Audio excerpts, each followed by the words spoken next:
Hai teman-teman, kita masih dalam rangkaian Festival Kampung Lapara 2 ini dan kita berkunjung ke salah satu perkebunan milik petaninya kami di Kampung Lapara. Yang kami gelari ini adalah kopi Kampung Lapara karena tumbuhnya di Kampung Lapara sendiri. Kalau di perkebunan ini sih sebenarnya kita juluki kopi robusta dari ladang Sultan.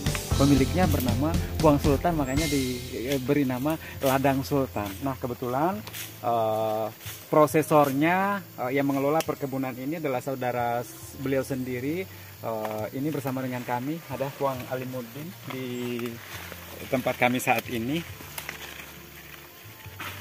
Jadi Puang Alimuddin ini banyak memberikan perlakuan-perlakuan yang khusus saat ini kepada kopi-kopi beliau, ya, dengan edukasi-edukasi yang tentunya sering diskusikan bersama seperti apa memberikan perlakuan pada kopi Arabica, kopi Robusta. Kita saat ini berada di lahan Robusta ya, dan ini insya Allah akan kami jadikan sebagai the best coffee from Sinjai. Kita bisa memproduksi kopi Robusta yang high quality tentunya dengan kontrol, kemudian dengan perlakuan yang bagus, dengan proses yang bagus. Kita misalnya petik merah seperti ini kemudian diberikan perlakuan-perlakuan khusus, ya tentu kita akan mendapatkan kopi Robusta yang berkualitas seperti itu. Dan seperti inilah sambil kita panen kopi, kita membersihkan juga ya, insya Allah ini kita persiapkan area ini akan kita domplot ya Pak, damplot ya namanya. Kita akan penuhi dengan tanaman kopi Robusta.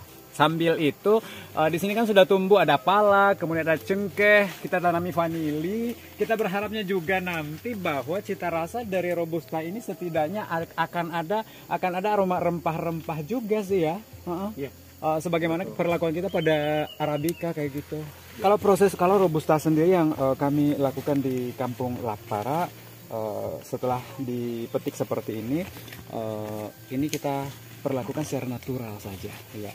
Natural itu kenapa? Karena ini lebih mudah, kemudian juga dengan natural ini cita rasa yang ada saat apa namanya diciptakan oleh Tuhan yang terdapat pada biji kopi ini kita jaga, benar-benar kita jaga sampai ke cangkir.